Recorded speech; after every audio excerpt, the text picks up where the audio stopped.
Hello student, today we are starting chapter 1, the living world. As the name suggests, here in this chapter we are going to study about our surrounding living world. In our living world there are so many living organisms are there.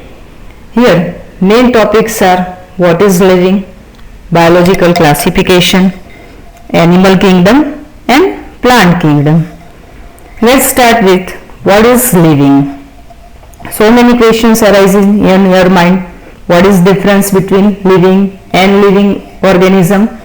Okay, very simple point that know you very well. Living organism, they show movement, they show some biological activity. Well, non-living things, they do not show these characteristics. So we can say that some distinctive characteristics are there which prove that the organism is living on this earth. Which are these distinctive characteristics? So many characteristics are there: growth and development, reproduction, metabolism, consciousness, adaptations and death. So we can say that these are particular characteristics of living organism to fulfill requirement definition of living. Now let's take one by one in detail these characteristics. First, growth and development. Very important character of any living organism, either plant or animal. Growth, to grow, it means that increase in body mass and number. Both plants and animal show these characteristics. Multicellular organism grow by cell division, as you know very well. They undergo mitotic cell division and so many cells are formed. Plants, they also show same type of cell division and continuously undergo the process of growth. What is difference between growth of plant and animal? Actually, plant continuously can grow, while animals up to a certain age they grow. If we talk about unicellular organisms, they grow by cell division. Their body is single cell in structure. Frequently they undergo mitotic type of cell division. It means that from diploid body, diploid cell, so many diploid organisms form in their body. In growth, some stages are observed. First, cell division. Initially, cell divides from one cell to 2 to 4 to many cells are formed here. Cell enlargement is second stage. Here, cell increasing its volume. So, we can say content within cell, that is cytoplasm and other nutrients, they grow. Then third, cell differentiation. After formation of many cells from single cell, they organize into group and tissues are formed. That is known as cell differentiation. When once death occurs, at that time dead organism, they do not show growth process. So, in the body of living organism, growth and development processes simultaneously occur. Our life begins with single cell, that is zygote. Zygote is formed by fusion of male and female gamete, that is 2n in nature. So, zygote is the first cell for life in human being. From cells, tissues are formed. So, number of cells organized for specific function at specific location and they form various tissues. These tissues organize and form particular organs. So many organs are there in our body. They organize and form various organ system. At maturity, this organ system organize well and organism develop. So this characteristic, growth and development, is actually what increase in mass and number of living organisms in plants and animals both. Second, reproduction, meaning to reproduce. Reproduction, again production from one living organism, another living organism developed through this mechanism. In multicellular organism, production of progeny more or less similar to their parents. As you know, there are two types of reproduction. First, asexual, and second, sexual reproduction. First, asexual reproduction. In lower organism, asexual reproduction is observed. Main feature of asexual reproduction is here, that is, gametes are not formed. So, fusion of gamete, which is possible in sexual reproduction, does not occur here.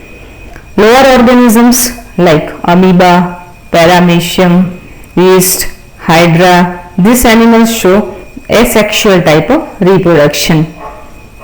Various methods for asexual reproductions are there: budding, formation of buds, sporulation, development of spores, fragmentation, body undergo fragment process, and from these fragments new body, new organism can be developed. So, asexual reproduction is particularly characteristics of lower organism and it takes place by various methods. Second type, sexual reproduction. It is observed in higher organism. We, human beings, are example of higher organism. Here, by gametogenesis process, in male, male gametes sperm are formed. In female, female gamete egg is formed. Through fertilization process, male gamete and female gamete undergo fusion process, that is fertilization. At the end of fertilization process, zygote is formed, which is a single cell diploid in nature and first cell for beginning of life. This zygote undergo frequently mitotic cell division. So this way, from single cell zygote, number of cells form, they organize into embryo. Through embryo, new organism is formed. So in living organisms, asexual and sexual, two main types of reproduction take place. What is importance of reproduction in living organism? Main importance is continuity of generation. When any living organism undergo reproduction mechanism or process, it means that it is giving rise next generation, new generation. So the next generation continuity take place on this earth. So it is required for same thing, continuity of generation. Third characteristic, that is metabolism.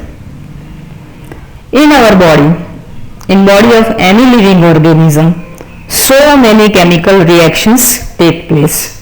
1000 type of chemical reaction take place. For this, molecules are present in our body: protein, carbohydrate, lipids, so many enzymes, hormones are there. They show such a type of chemical reaction. Actually, metabolism is a sum total of all chemical reactions. There are two types, anabolism and catabolism. First, anabolism. In this kind of metabolism, synthetic reactions take place. Synthetic reactions means something is synthesized here. Best example is photosynthesis in plants. At the end of photosynthesis process in plants, food is produced. Second, catabolism. Opposite to anabolism, it is degrading reaction. Example is respiration. During respiration process, biomolecules undergo degradatory activity and it is a catabolism. So, in short, we can say that metabolism is equal to anabolism plus catabolism. It also can be demonstrated outside of the body in laboratory. If we collect this type of material from body and we perform the test, it gives result the presence of this type of activity in body. So metabolism is one of the very important characteristics of any living organism which is related with chemical reactions. Fourth characteristics, that is consciousness. It is actually ability to sense the surroundings and respond to stimuli. This response may be physical, chemical or sometimes biological also. Not only animals, plants also respond to this external stimuli. If we particularly talk for plants, which are these external stimuli against which it show reactions? These are light, water, temperature, other organism, pollutants and so many. One term is important here, photoperiod. Photoperiod affects the reproduction in seasonal breeders, both plants and animals. Photoperiod means availability of light. Photo, light, period, availability of time period.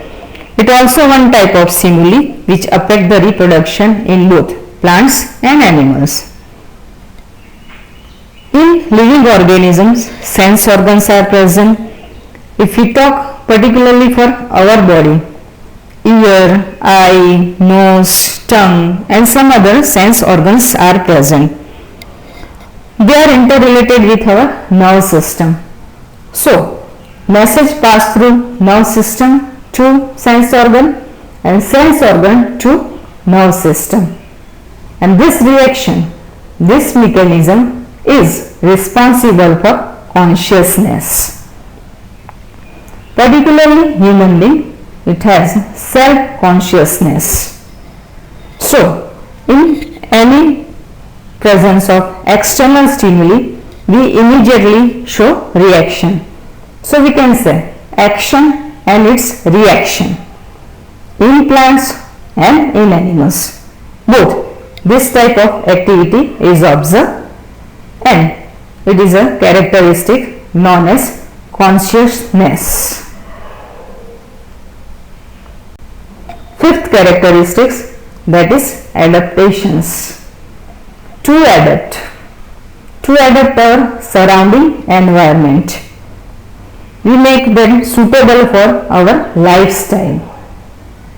So, adaptations to surrounding environment is one of the important characteristics of living organism, plants and animals, both it is observed. You know about Darwinism. Darwinism suggests survival of the fittest. It means that with the organism, living organism, which can adapt its surrounding environment, changes in surrounding environment, only and only this organism can survive on this earth. Dinosaur example you know very well.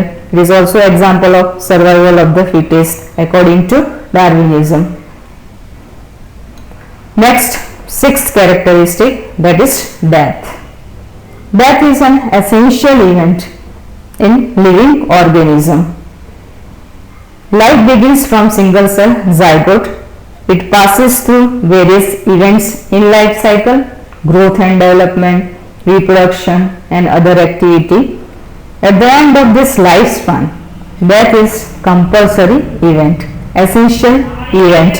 At that time, all metabolic activity going in living organism body stop.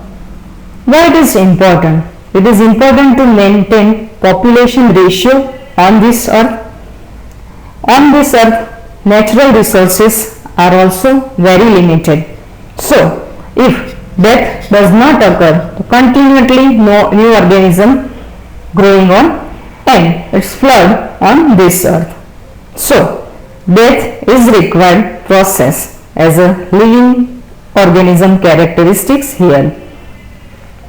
So, now you have clear idea about characteristics of living organism like growth and development, reproduction, metabolism, consciousness, adaptation and death. Now you have clear idea about this difference between living and non-living. Why we are living? Now we can say the particular scientific reason. Why chair on which you are sitting, that is non-living. Now you can say it very well. It doesn't show this characteristic. That's why it is non-living. Okay. So this way we can differentiate between living and non-living. At the end of this study of characteristic, we summarize that living organisms are self-replicating because they show reproduction, evolving and self-regulating interactive system capable of responding to external stimuli. Okay. All living organisms are linked to one another, whether they are plants or animals, lower to higher organisms. They show biogeochemical cycle. So we can say that all living organisms present on this earth, they are interrelated, interconnected.